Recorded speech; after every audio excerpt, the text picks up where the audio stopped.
we locked ourselves in this house. Because we don't know all the customs, we may part them.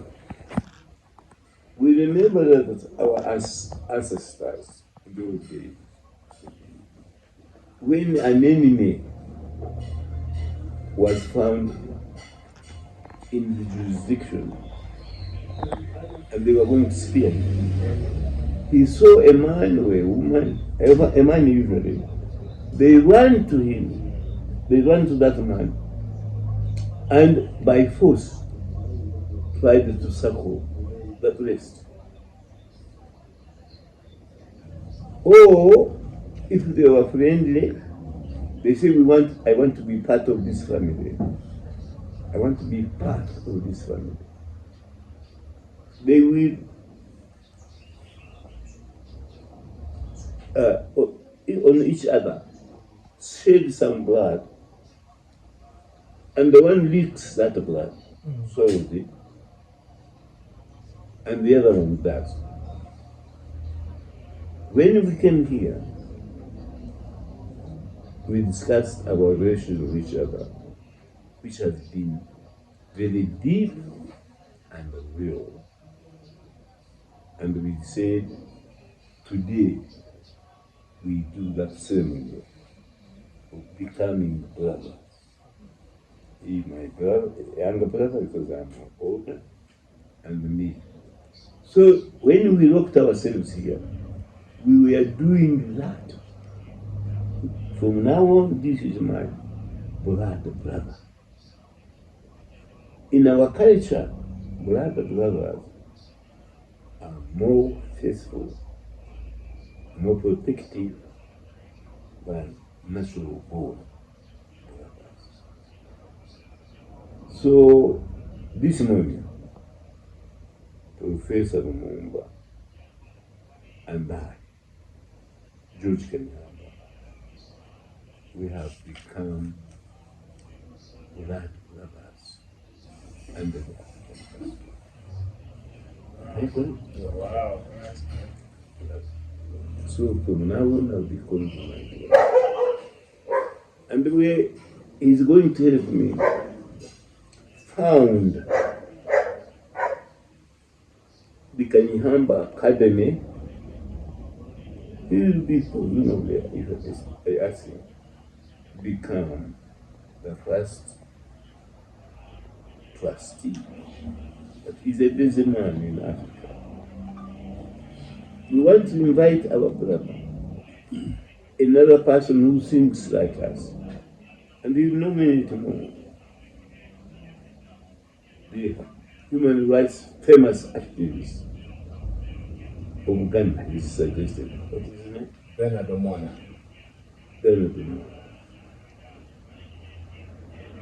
That now is the foundation of the future of Africa and the Uganda. I have been described, I am now in my 84th year, as the most brilliant lawyer. When all we are going there, if you don't have a copy, you get a copy of Kanyeihamba Foundation handbook, and you see what the professor said about Kanyeihamba. We are anti-corruption. We are anti-abuse of office. We cannot compromise on that. We are against hypocrisy, particularly of our government. As you all know, recently, a number of ministers either were named or confessed to be corrupt, including one I used to admire, the Speaker of Parliament. For her, unlike the others, she promised to return the iron sheets and apologize. The others are critical. But as I speak, none of them has resigned. None of them has offered us to resign. And the President Museveni has not sacked or even demoted any of them. This is not the Uganda I was born in. But unfortunately, I can't travel anymore. I will die in Uganda. But I regret that I'm going to die and be buried in a country governed by thugs, torturers, and the thieves, and a president who has outlived his time. 90% of what is happening in Uganda, it is not President Museveni. I have done research. They are done by crooked ministers, corrupt officials. When you give them the numbers I did, I even send one by DHL to make sure he gets it. Now, I am informed he has never got it. By DHL! I can give you copies and the receipt and the way I put it. My driver and I, we delivered. I was there. So, that's how you see, I have forgiven Museveni on many of these crimes. Having said that, I want him to complete this term, 2026, and retire immediately in honor with the Ugandan cycling for the work he has done so far. I am organizing the whole country and our friends abroad to inform this future, because internet and news, rather media, is now very free. So that we all join hands with my new brother, Lumumba, Professor, that Museveni retires in 2026. He's not a Ugandan, so I'm sorry if I have another say. You are not a voter. But now, your family and mine being one now, according to African custom, dignity, and also culture. I think you will join us. Because when you had your program, you talk about what we are doing there. But the most important that brought us here, and I have gone to give the media how Amazon has stolen intellectual property from one of the greatest producers of books and a man of integrity, if you believe that, Professor Kanyeihamba. I hope you will be able, the press, particular observer, who has, I believe now, to be in communication with me and my brother regularly from the observer. Some of the things he will write or publish may also appear in a new vision and the monitor. I had invited the monitor people and those of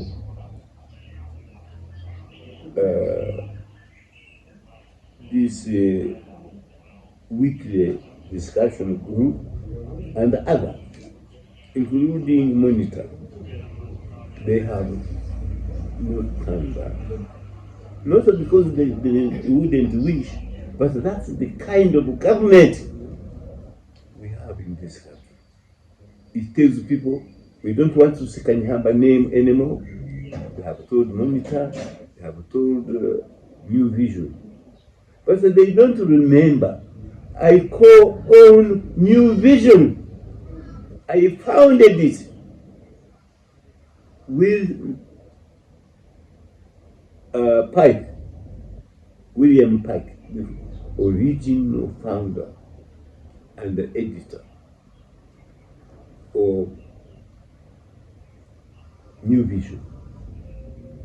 I am the one who wrote the first agreement with the owners of the land where Monitor South now operates from.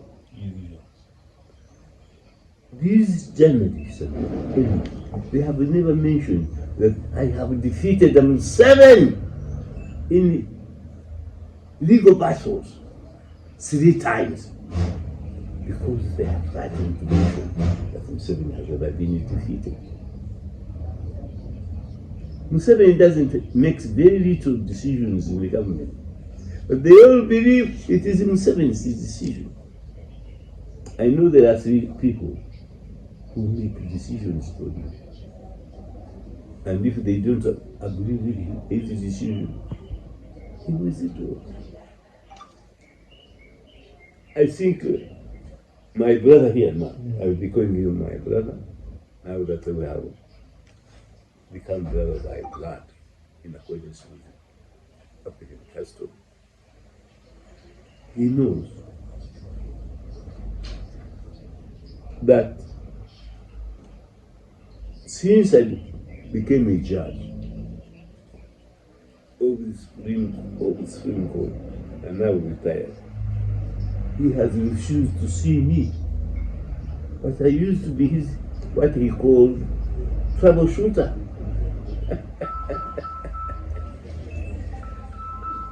So, back to Amazon.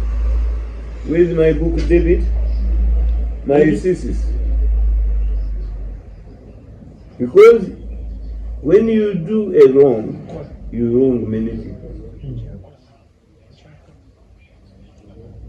The university where I obtained my PhD and a doctorate, Dr. Gross. By the way, those are different ones. Then the Ugandans say, hey, PhD. Then they say, oh, we already said he's a doctor. So they forgot to mention the most important of them all, Dr. Gross. LLD is not the same as PhD.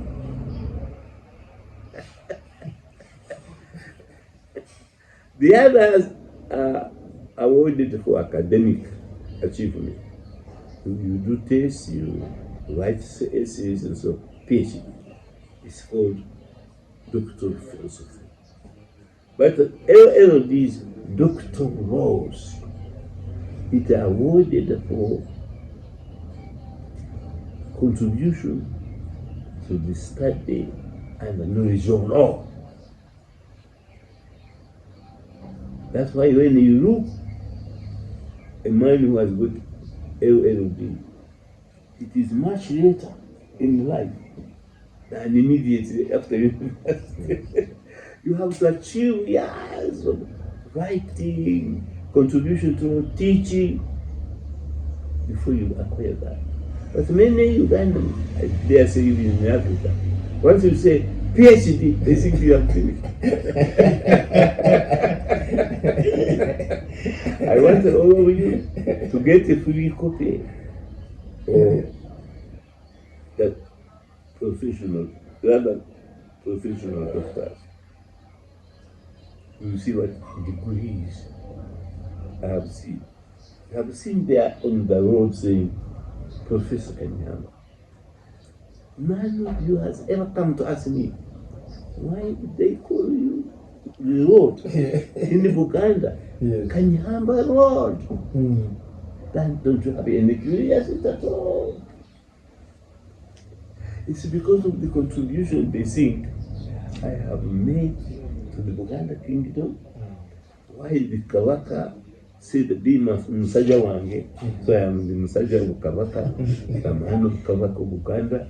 They are, look at this picture. Look at the Museveni here. Museveni is smaller.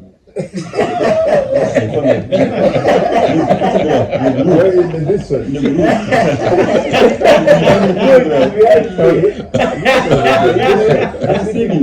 Oh, Museveni is there. It's much smaller than that of the country. And the NRM came here. And he said, why is the Kabaka has a picture in your sitting room bigger than that of Museveni? Then I said, the Kabaka governs these people through love and adoration. Museveni gives in us through the usual force of the army, the police, and the security forces. By the way, I don't mention his name. He eventually agreed with me. So, in 2018, I was nominated by scholars in UK and in Uganda to be the nominee for the Nobel Peace Prize. Because no newspaper, no media has ever said anything about it. What kind of country is it? Let me end, my brother. We can talk with this notion. When I mentioned that I defeated President Museveni in the 3 legal battles, that of the MPs I have mentioned, when he nominated the retired Chief Justice Ojochi to become Chief Justice again, and the Supreme Court said no way Kanyeihamba wins this case against Museveni because the other constitution prohibits a retired judge just to be given another term. Museveni is wrong, Kanyeihamba is right. You don't say anything about it. No newspaper I have ever seen in Uganda has ever said it. So, my brother here has promised that if I write an article telling the things you Ugandans fear to talk about, you have it published in newspapers in Kenya. I am sure they publish it because the president's son, General Hus, abuses the Kenyans. That if he would face his army, he would defeat them in 2 weeks. Let him there and see what happens. Britain, America, Canada will join the war and they will defeat him crazy in 2 hours. Instead of 2 weeks. Okay. So thank you So very let me much. leave it. Yeah, let me leave it. Yeah. I think first of all, let me say how grateful I am. Of course, it is in the nature of things that matters legal are not discussed in great detail. But we have received instructions from Professor George Kanyeihamba to pursue a claim against Amazon for the marketing of his works without his prior knowledge and authority. We are in the process of undertaking necessary research. We are putting together a team under the aegis of African Justice Group, and we shall, once we have gathered all the evidence, make necessary communication to Amazon and make necessary demands. Good war general does not disclose his or our war strategy, and therefore we shall not at this stage divulge such information as we think is premature. But we will do that which is necessary to ensure that justice is done. Even before I answer the question about Uganda, a constitution of any country is a living document. And because a constitution is a living document, once it has served a country for some time, it is wise to examine whether it has served the country well. And if it has not, and it deserves to be improved, then the people must be involved in the process of determining whether necessary reviews and changes ought to be made. And that requires consultation with the people. It is not at the whims of politicians to serve short-term political interests. And I hope that if that is the case, the people of Uganda, in their collective wisdom, will make that decision. And if indeed some of the provisions called for a referendum, such a referendum will be undertaken. The Indians do it very well. After 10 years, they review their constitution. And Africans ought to do that, because many of the constitutions we now have in Africa came hot on the heels of the collapse of the Soviet Union, where when the West was dictating to us what is multi-party, what is democracy. But we now know better. We now know that some of these things don't serve us very well. And I believe that that is what must be done. But every argument that is made, every decision that is made, must involve the people and must never ever be designed to achieve short-term political ends. Thank you. Then, Professor, on the side of the electoral reforms, Yes. what can you learn from Kenya when it comes to electoral laws? You know, I don't know whether you have something to learn from Kenya, but there are a number of things that have happened. We have not conducted our elections to the highest level, but there are quite a number of things that I think Kenya has done well, particularly in all other elections, that is the local government election, the gubernatorial election, the senatorial election. We appear to have a problem with our presidential elections. And I use the word appear because it appears that the use of technology does not satisfy candidates, and I think that is a bad thing. And one of the things that we must therefore review, and that is a lesson to be learned from Kenya, that let us not put too much faith in technology, particularly if we don't control that technology. We don't control the technology, there is some kind of opaqueness in the use of technology, and it then creates an environment where losers are dissatisfied, whether it is on the basis of merit or not. When you have an opposition which controls a sizable portion of the electorate being dissatisfied, is not good for the long-term health of a nation. And you as Ugandans, and indeed Africans, have something to learn about technology. And I'm not just talking about Kenya, even in Nigeria. We have seen what has happened with technology in Nigeria. We have seen what is happening with technology even in Ghana. So as you go into the elections, I believe in the year 2026, make sure that you are in control of your technology. The technology we use in elections, many times you hear, is controlled from Germany or from Washington. How can you have your electoral process, the backside of it, being controlled from outside? There is wisdom in that. And I hope, the Gambians have a system, perhaps we should think seriously about it, where they use marbles. And it's simple. It even looks like it is not very sophisticated. But what do we want at the end of an electoral process? A process where the winners celebrate and the losers concede that it was a fair fight. That is critical for national cohesion, particularly in multi-ethnic societies where people are always mobilized on the basis of ethnicity or even religion. Any other question? Yes, please. I've been reading your outlets. You're a good orator. Yeah. I've been talking bad about our colonialists. Do you see any good thing they give Africa? If colonialism left anything good to Africa, it was not by design, it was by default. And in any event, it was meant for them, not for us. Remember, when the colonialists came here, when they built roads, when they built hostels, it was on the understanding that they would never leave.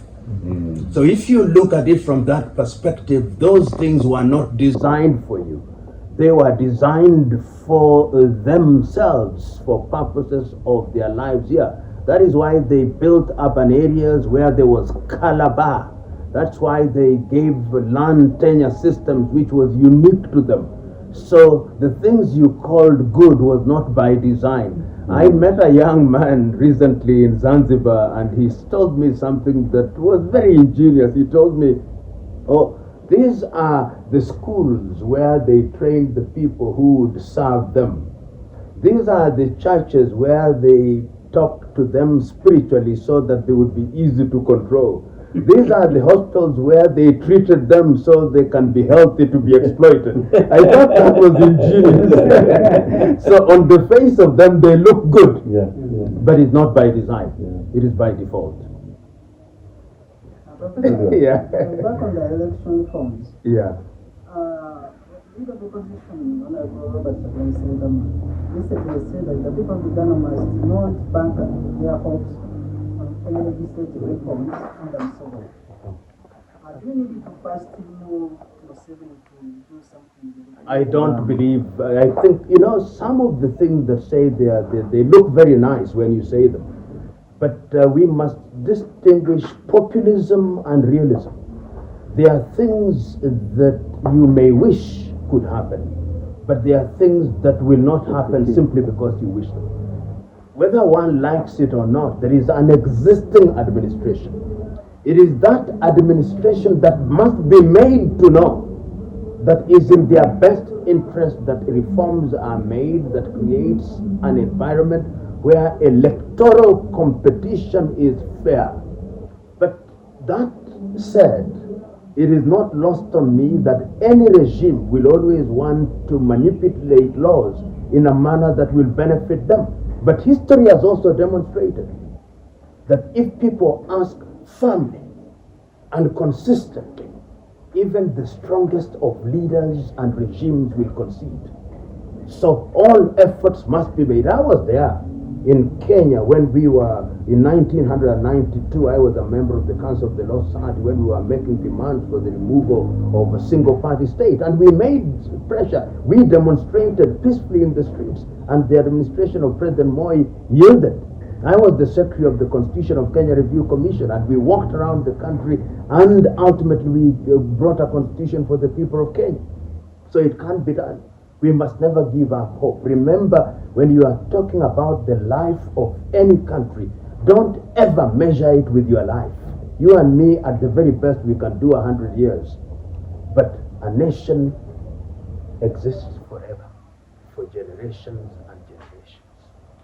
So when we support our MPs to continue the consultations when Mr. Museveni is the one with big numbers in power? Yes, I support them to continue with consultation. Remember, and this is something that I say consistently, because what is the other route? If you stop consultation, what is the other route? It is good to be present at the party where the things are being made. And I remember these words written in Henrik Ibsen's book, An Enemy of the People. The strongest man in the world is the man who stands alone. And the saying that I will protest even if I protest alone, so that the world may know that I protested. And I'll conclude with this thing to be found in Chinua Achebe's Things Fall Apart, I think, where he says, one of his books, I don't think it's Things Fall Apart, but he says that there was an ongoing battle between the tortoise and the leopard. The tortoise had long time wanted to fight and finish the leopard. The leopard wanted to finish the tortoise. And this is what the tortoise told the leopard. I'm going to confront you, but I want you to give me time to perform a ritual which we do in the tortoise world before any big battle. Then he went into an area and scratched the place, and then he said, we can now do battle. Because even if you defeat me, the world will know that it was a supreme battle.